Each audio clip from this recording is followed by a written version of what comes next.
Rain pelted the glass windows of the boardroom, splattering across the polished floors as Adesuwa's heels clicked sharply on the marble. She was reviewing the quarterly reports, unaware of the storm brewing behind her. Then it happened. The doors slammed open, and three of her closest friends, Chioma, Kechi, and Funk, walked in, their faces blank, their eyes cold. Adesuwa, the head of the board, said, his voice steady, almost too calm, "We have reason to believe that you've been mismanaging company funds. You are to be escorted out immediately." Adesuwa froze, the papers trembling in her hands. "Excuse me? You're making a mistake. This isn't true." Chioma's lips curved into a cruel smile. "You should have listened when we warned you about trusting the wrong people. You never saw this coming, did you?" Her heart raced. "Chioma, what are you saying? You're lying." "Lying?" Chioma's voice was soft, almost tender, but her eyes were steel. "Adesuwa, everything has been set up. The board, the investors, they all think you're guilty. And soon, the world will too." Adesuwa stumbled backward as security moved in. Panic surged through her like fire. "No. You can't do this to me. I built this company with my blood, my sweat, my soul." The board member raised his hand. "Security, escort her out." Her knees weakened. She glanced desperately at her friends, hoping for hesitation, hoping for remorse, hoping for a sign that they were on her side. But all she saw were smiles and calculated coldness. Chioma's whisper cut through her like a blade, "It's over, Adesuwa. You've lost everything." She was shoved toward the door. Her hands fumbled with the cardboard box she had grabbed, spilling personal items, a small laptop, a framed photo of herself and her friends laughing together just months ago. The betrayal burned hotter than the rain soaking her hair. She ran out into the storm, her heels slipping on the wet sidewalk. She dialed her fiancé. Maybe he would see the truth. Maybe he would stand by her. "Hello," he answered. I need you to listen," she started, voice breaking. "I can't, Adesuwa," he said flatly. "I can't be with someone who did this. I'm sorry." The line went dead. The rain mingled with her tears as she sank to her knees on the curb, the box slipping from her arms. Her life, her work, her love, all torn from her in a heartbeat. Inside the office, Chioma, Funk, and Kechi raised their glasses quietly. "She's gone," Funk said, her voice triumphant. "And now everything is ours," Chioma added, her eyes gleaming. Adesuwa's mind whirled, disbelief colliding with rage. "They think this is the end. They think I'm finished. They're wrong." For days, humiliation followed her like a shadow. Emails bounced back, clients rejected her, investors avoided her calls, social media smeared her name. Every door slammed in her face. Even her apartment was taken from her. The world had turned against her, and everyone she had trusted abandoned her. She tried to fight. She tried to explain. But the falsified evidence, the forged emails, the orchestrated lies, everything was against her. Every plea, every defense was met with silence or rejection. She collapsed on the cold floor of her empty apartment, box still in her arms, staring at the peeling walls. Rage, despair, and heartbreak battled inside her. She had trusted them, loved them, and they had destroyed her completely. But somewhere in the storm of her mind, a spark refused to die. The fire that had built her company, that had driven her through sleepless nights, still burned. Slowly, carefully, a thought emerged: I will rise. I will survive. I will return. The first step was small. A modest office, barely room for a desk and a chair. She took on tiny clients, proving herself quietly, meticulously. She worked nights, analyzing contracts, studying loopholes, mastering every strategy she had once ignored. Rejection came daily, but each no only strengthened her resolve. One evening, an investor noticed her work. "You've got potential," he said. But talent alone isn't enough. You need strategy. Patience. Let them underestimate you. That's when you strike. Adesuwa's lips curved into a faint smile. I've waited this long. I can wait longer. Months became years. She quietly bought shares in her old company, learned every trick, and watched her betrayers celebrate their hollow victories. Every small win, every deal she closed, every strategic decision she made was a brick in the fortress she was rebuilding. They think I'm nothing, she whispered one night, staring at spreadsheets in the dim glow of her laptop. They're wrong. They're going to see. They will all see. Her confidence grew. Her wealth grew. Her knowledge, her cunning, her determination, everything grew. And the day would come when she would return, not desperate, not broken, but unstoppable. The days turned into weeks, weeks into months, and months into years. Adesuwa's small office, once a cramped, lonely room with a single desk and chair, became her sanctuary. Every corner smelled faintly of determination, every surface covered with contracts, spreadsheets, and notes scribbled in her precise handwriting. She worked long into the night, the city outside silent, unaware of the storm brewing inside her mind. She made mistakes. Small ones at first. Clients who didn't pay, deals that fell through, nights when exhaustion made her doubt herself. But she never stopped. Each failure was a lesson, each setback a reminder that she had survived worse. One evening, while reviewing a particularly complicated contract, her phone buzzed. A message from an unknown number, I can help you. Meet me tonight. Curiosity piqued, she arrived at the dimly lit cafe, a small, quiet place where no one would notice her. A middle-aged man in a tailored suit waved her over. You're Adesuwa, right? He asked, voice calm. I've been watching your work. You have talent, but you lack strategy. Let me help you. Adesuwa narrowed her eyes. Why help me? I don't even know you. He smiled faintly. Because I know what they did to you. And I know you're not finished. Patience, timing, precision, these will be your weapons. Let them underestimate you. That's when you strike. Her heart thudded in her chest. And what exactly would this involve? Learning, rebuilding, growing your influence quietly. And when the time is right, taking back everything they stole from you. Everything. Adesuwa exhaled, determination settling in. Then I'll do it. I'll do whatever it takes. From that night on, her life became a careful, deliberate climb. She started small, tiny clients, small contracts, but she approached every deal like a chess match, thinking 5 moves ahead. Nights were spent poring over financial reports, legal loopholes, and corporate strategies. Days were spent meeting clients, building networks, and quietly acquiring knowledge that would one day become her most powerful weapon. She faced humiliation daily. Some clients doubted her. Investors sneered. People whispered about her alleged failures. But each insult, each rejection, each skeptical glance only sharpened her focus. She began investing small amounts in her former company, buying hidden shares under different names.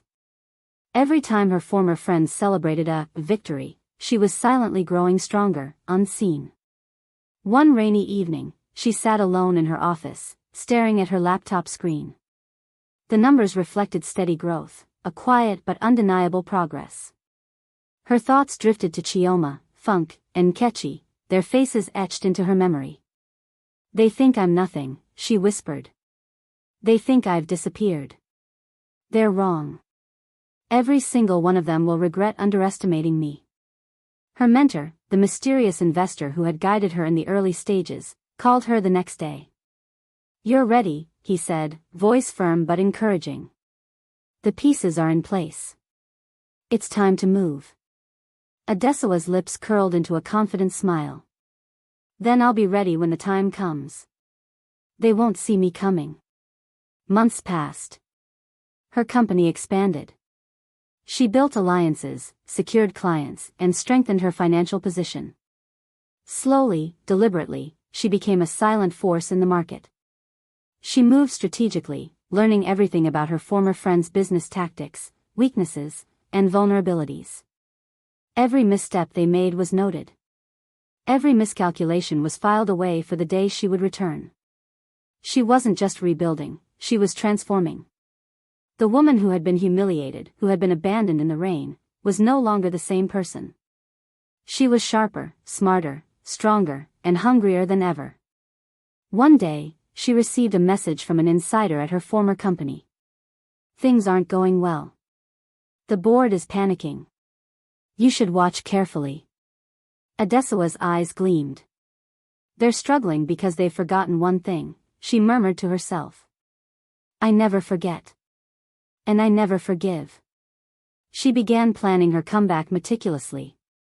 Every detail mattered, the timing, the location, the manner of her return. She imagined walking into the boardroom, the same boardroom that had once been her kingdom, now filled with the people who had betrayed her. The fear, the shock, the regret on their faces, it fueled her drive. Her friends continued to underestimate her, never suspecting that the woman they had driven out into the rain was now silently weaving her revenge. She studied every financial report, every legal loophole, every contractual nuance that could give her leverage. You're being too careful, someone once said, noting her methodical pace. But she knew patience was her weapon. Careful, she thought, is what will make them fall. Late one night, she leaned back in her chair, looking at the city skyline from her office window. Soon, she whispered, soon they'll remember my name. They'll remember everything they took from me. And they'll wish they had never doubted me. The final step was acquiring influence in her old company. She had quietly purchased a majority of shares through intermediaries, her presence hidden under layers of corporate anonymity. Every shareholder meeting she missed, every vote she didn't attend, she was actually controlling from the shadows, silently directing the future of the company she had once built. Adesuwa's heart was steady. Her plan was precise. Every step she had taken, every sleepless night, every rejection, every insult had been for this moment. She was no longer the woman who had cried in the rain. She was the woman who would walk back into that boardroom and reclaim her kingdom. The day finally came. The boardroom where she had been humiliated was packed with investors, employees, and, unbeknownst to them, the very person who had been cast out. The doors opened, and she stepped in, every movement measured, every step deliberate. Silence fell. Eyes widened. Whispers traveled across the room. Is that Adesuwa? Someone asked, disbelief coloring their voice. Her former friends froze. Chioma's confident smirk vanished. Funk's jaw tightened. Nkechi's eyes darted around in panic. Adesuwa approached the head of the board, calm, controlled, untouchable. Good afternoon, she said, her voice steady, icy, and sharp. As you all know, I was unjustly forced out of this company. Humiliated. Accused. Abandoned.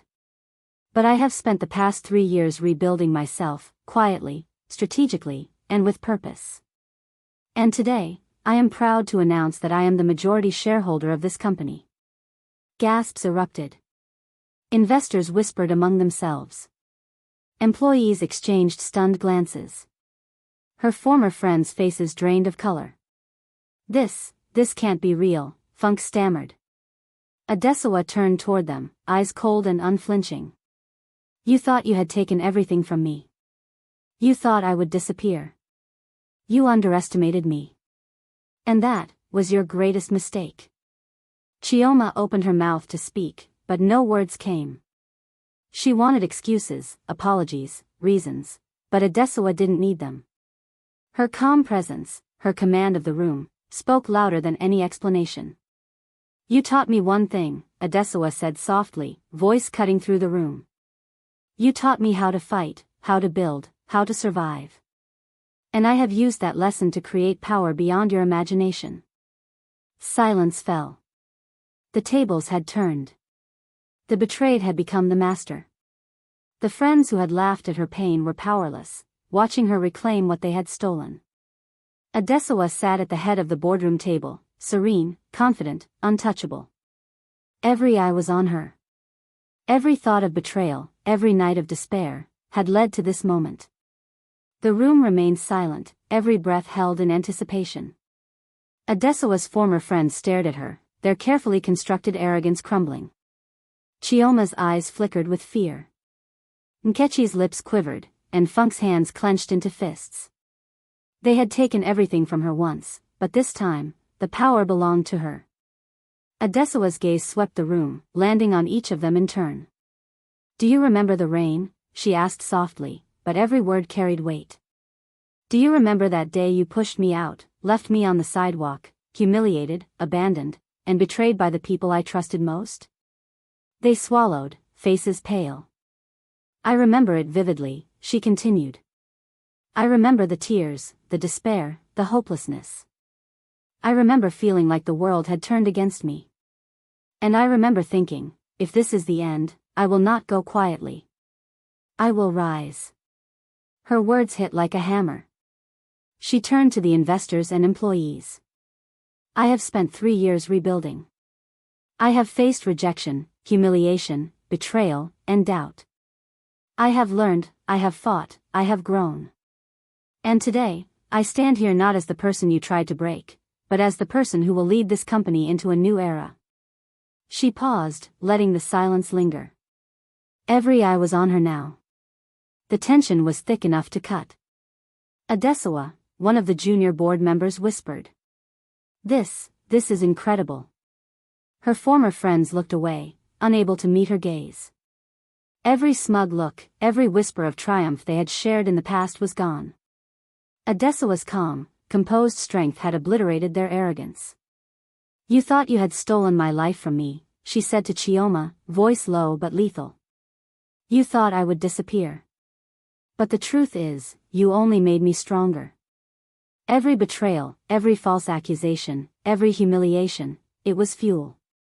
You built my fire for me, and now that fire burns brighter than ever." Chioma's hands trembled. "Adesuwa. I didn't think." "You didn't think, exactly," Adesuwa said sharply. "You underestimated me. And underestimating me was your greatest mistake." She turned back to the board. "I am now the majority shareholder. Decisions, strategy, direction, all of it is under my control. And those who betrayed me will see firsthand what happens when they attempt to destroy someone who refuses to be broken." Investors murmured, some nodding, others leaning in, captivated by her confidence and clarity. Employees whispered, excitement spreading like wildfire. Adesuwa had become a symbol of resilience, of intelligence, of unstoppable determination. Her former friends tried to speak, but Adesuwa raised a hand. "Silence. You've said enough. Actions speak louder than words, and soon, you'll witness every decision I make." Her voice softened slightly, but the power behind it remained. "I came back not to destroy, but to reclaim what is rightfully mine. But make no mistake, justice has a way of finding those who thought themselves untouchable." She rose from her seat, every step measured, confident. The weight of years of pain, struggle, and relentless perseverance radiated from her. The boardroom felt small under her presence, as though the very walls had been reshaped by her determination. Later that evening, she stepped onto the rooftop of the building, overlooking the city that had once seemed so indifferent, so cruel. The skyline stretched endlessly, bathed in the golden light of sunset. For the first time in years, she felt free. The weight of betrayal had been transformed into a force she could wield, and nothing could touch her now. "They tried to bury me," she whispered to herself, the wind tugging at her hair, "but they forgot that seeds grow underground before they rise. And I have grown stronger than they could ever imagine." She closed her eyes and let the warmth of the sun wash over her. Every late night, every struggle, every tear, it had led her here. And the satisfaction of reclaiming her life, of proving to everyone that she was unstoppable, filled her heart. "They will never forget me," she murmured. "And I will never forget what I've learned. Pain is temporary. Strength is forever." As the city lights began to flicker on, Adesuwa turned back to the building she had once lost. The glass reflected her image, but it was no longer the vulnerable, betrayed woman she once was. This was someone unstoppable, someone who had faced the darkness and emerged victorious. Someone who had been underestimated and had used that underestimation as a weapon. She smiled, a quiet, triumphant smile. I came back stronger, smarter, and richer than all of them. And this is just the beginning. Her phone buzzed with messages, emails from new clients, investors reaching out, opportunities that had once been impossible now within her grasp. She didn't rush to respond. She allowed herself this moment of victory, a brief pause to savor the journey. Never again, she whispered, turning her gaze toward the horizon. Never again will I allow anyone to dictate my worth, to define my limits. I am unstoppable. The camera pulled back, the city stretching infinitely behind her, her silhouette strong and unshakable against the fading light. Every betrayal, every hardship, every moment of despair had led her to this point. The story of Adesuwa was no longer one of pain, it was one of triumph, strategy, resilience, and the power of never giving up.